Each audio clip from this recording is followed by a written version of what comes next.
उसमें सबसे बड़ी दिक्कत है those who are operating in one particular pocket, उनके लिए तो वो बहुत अच्छा है।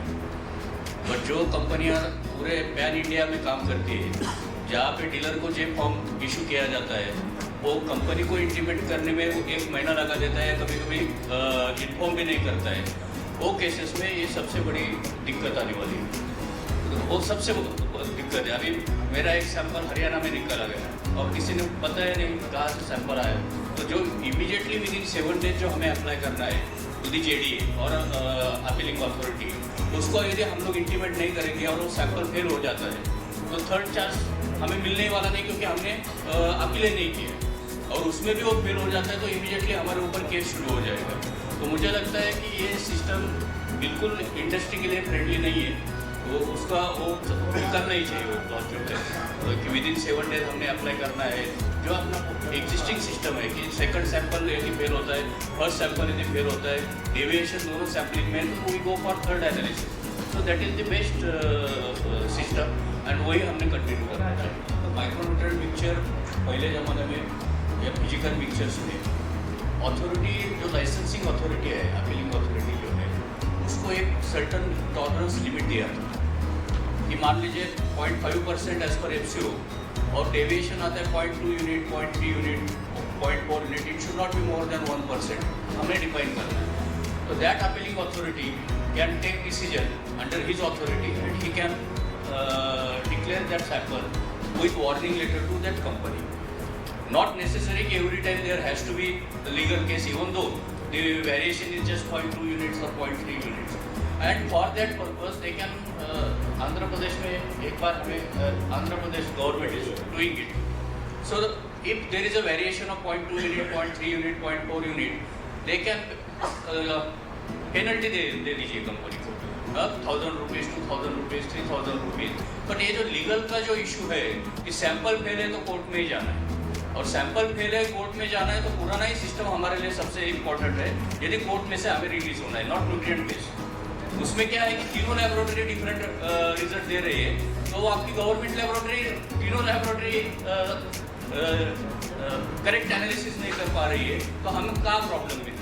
तो इन दैट केस पुराना सिस्टम इंडस्ट्री के लिए ज़्यादा फेवरेबल है लीगल मैटर्स में। और अदरवाइज हम लोग जब सबमिशन करेंगे तो अपीलिंग अथॉरिटी को एक टॉलरेंस लिमिट दिया जाए। मिक्स फर्टिलाइजर है, forget about complex fertiliser, mix fertilisers, physical mixture, soil application grades, और उसका 0.5 यूनिट और 1 यूनिट तक हमें ये डिफाइन करना चाहिए। और जो भी है इंडस्ट्री को वो अथॉरिटी, अपीलिंग अथॉरिटी हमें सैंपल पास करेगी, उसकी जो पेनल्टी होगी वो let government should decide 1000 rupees, 2000 rupees like. As my colleague Dr. Chow rightly said, that even the first system had its own reckoning, because it had its own challenges with regards to sample collection, SOPs, the way samples are collected, the way they are stored. Even there was an option of failing in both first and second sample, even then. And this time bar, exclusion of 7 days, it's very, very challenging to implement at ground level. Because the dealer is under no legal obligation to inform you of his sample being taken out, let alone failed or not failed. So we should try to maintain the status quo to the earlier system, and if possible, still amend that. As you said that even an extension of the system could be in training of the inspectors to draw the samples, store the samples, and compulsory testing in NABL labs, which is still we are still far away from that, right? So yeah, 7 days is not practical for the industry. Rightly said by him, 7 days is really impractical because there are certain time, there are some holidays, some weekends, there are also some functions. Maybe कोई अगर भूल गया तो उसके लिए किसी की भूल की गलती का अंजाम कोई और भुगते वैसा हो रहा है। जो पहले की सिस्टम थी सबसे अच्छी थी, we had enough time to apply, और ऐसा नहीं है कि अगर 100 की 100 कंपनी काम कर रही है तो 100 की 100 ही सही होगी, तो उस चीज़ के बिल्कुल फेवर में नहीं हो सकता है। कुछ लोग करते भी होंगे सारी चीज़ें, तो गवर्नमेंट जो रूल्स बनाती है सब चीज़ों को कंट्रोल करने के लिए बनाती है। लेकिन इसमें मेरा ऐसा कहना है कि जो ये नया रूल बनाया गया है, this is really not business friendly. कई बार व्यापारी तंग आकर के अपना बिजनेस कभी कभी कम कर देता है या कुछ एरिया कम कर देता है जहाँ तक वो पहुँच नहीं पाता है, जबकि उसके प्रोडक्ट्स बहुत अच्छे होते हैं। सो आई ट्रूली बिलीव पहले वाला सिस्टम ही अच्छा था, और अगर हमारी सबकी आवाज़ आज या कल जब भी सरकार तक पहुंचेगी, वही मेरा सिस्टम फिर से रीइंस्टॉल किया जाए, दिस इज माय ओपिनियन। पहले वाले सिस्टम में एक जो प्रॉब्लम एरिया था वो ये था कि फर्स्ट सैंपल में फॉर एग्जाम्पल आपका NPK में से P फेल हो गया। जब आप उसको एनालिसिस के लिए भेजते हैं तो तीनों फिर से टेस्ट होता है, फिर आपका K फेल हो गया। तो जब ये मैटर थर्ड सैंपल के लिए जाता है तो उसमें पता चलता है कि N फेल हो गया। बात यह है कि इसमें से किसको मान्यता दी जाए, कौन से टेस्टिंग को, और किसके बेसिस पे आगे की कार्रवाई की जाए, पहला दिक्कत। दूसरी दिक्कत ये थी कि सपोज अगर नाइट्रोजन में 0.5% का वो आया तो टॉलरेंस तो है ही, उसके बाद भी 0.5% का डेफिशिएंसी मिला, तो 0.5% की डेफिशिएंसी से कितना बेनिफिट हो सकता है फॉर द सेलर कि उनको इस तरीके से क्लासिफाई किया जाए। तो ये एक बार पहले के सिस्टम में प्रॉब्लम था, तो उसके लिए हम लोगों ने कुछ सजेशंस दिए थे कि उसको हम लोग ऐसा कुछ डिसाइड करें कि फर्स्ट टाइम अगर नाइट्रोजन फेल हुआ है तो नेक्स्ट टाइम में केवल नाइट्रोजन का ही टेस्टिंग हो, क्योंकि बाकी दोनों P और K में वो ऑलरेडी पास हो चुका है। तो नाइट्रोजन में अगर कोई इशू है ड्यू टू मॉइस्चर और any other reason, nitrogen has escaped from the packet, तो उस केस में नाइट्रोजन का टेस्टिंग करके उसको रिकन्फर्म किया जा सकता है, और अगर वो फेल है तो देन अकॉर्डिंगली प्रोसीडिंग्स हो सकते हैं। Now this new system is again giving us different challenges. As per this system, again within 7 days you have to apply. That means both the reports will come at the same time.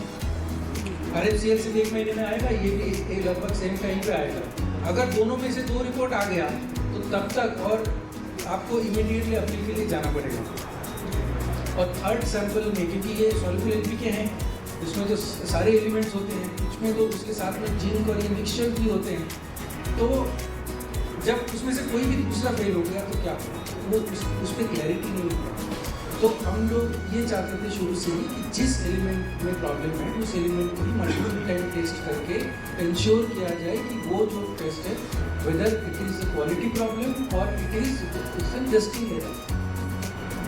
Most of the countries में ये होता है कि for example 328, 20, तो उसका total nutrition देखा जाता है। वेरिएशन अगर 0.5 का ही रखें, उसके साथ टोटल न्यूट्रिशन 60 आपका मैच हो जाता है या अबव 60 जाता है तो वो पास है। फॉर एग्जांपल नाइट्रोजन है 19.3, लेकिन आपका P और K थोड़ा थोड़ा बढ़ गया तो टोटल न्यूट्रिशन 20 प्लस है तो वो पास है। भले ही 19 एक लिमिट से कम है, लेकिन वो लिमिट थोड़ी बढ़ाई है, 0.5 है, टोटल न्यूट्रिशन आपका 60 होना है। Okay, that's a very good suggestion, please. There are 2 types of fertilizers, cocktails and mixtures. In case of mixture, all should be boiled, just like we say. In water-soluble fertilizer mixtures, they are the mixtures, not the complex like calcium nitrate or potassium nitrates. In that case, and that is now in the FCO. So mixture fertilizer should be given more tolerance regarding the individual nutrient, just like Mr. Fellow said. There is, I agree with the panelists, all the panelists, but there is a provision when the inspector is taking a sample, he should inform the company that the sample has been taken. But invariably they are not doing that. It is the latest notification says that if the company should be informed immediately of taking the sample by the email, but invariably none of the inspectors are doing that. My question is, what was the reason that this law has come out, wherein कि आपके आज एक sample उठता है and within 7 days you have to apply for the second? Why? Are you not confident about your first sample? B, if there is a variation in this first and the second sample, who's liable then? Supposing आज sir ने भी बोला कि अगर आपके 3 lab से अलग-अलग variation results में आते हैं, मैं बोलता 2 में ही आ जाते हैं, एक में पास हो रहा है, एक में फेल हो रहा है, then what happens? You go to the third sample again.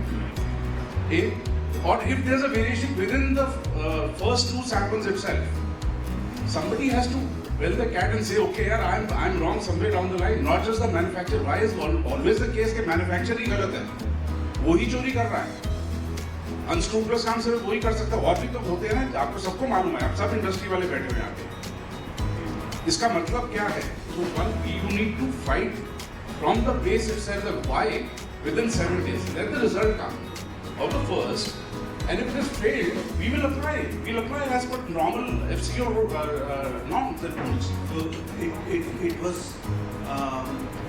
passed by central government, and then we went to state government. They failed it. So in that case, although what is happening in case of SEZ, the same thing should happen. But then what has happened is government of India has said the labs which are GLP laboratories are testing. Let us forget that whether it is a public sector lab or a private sector lab. Whosoever has, so now PMB bill, new PMB bill, we are trying to bring that.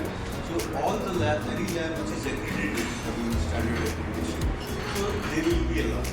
Because otherwise, now at present, despite having this law, rule has been approved, but it is only now which is happening, it is going to CIA. Whenever the sample fails, court sends to CIA. And in many cases, I have seen CIA also saying it is not that well equipped, rather than any private lab, GLP facilities or legal facilities. So they should be given. So we have to now highlight that one also. The law is there, but it's not practiced. And in your case, if this law is there, definitely in this case also.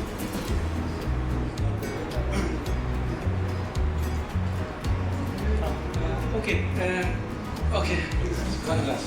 ये 3 tier system से और एक problem होता है organic fertiliser में। Actually Maharashtra में organic fertiliser third sample का permission नहीं है, तो अगर with in 7 days if he fail तो फर्स्ट सैंपल में उनका केस हो जाएगा।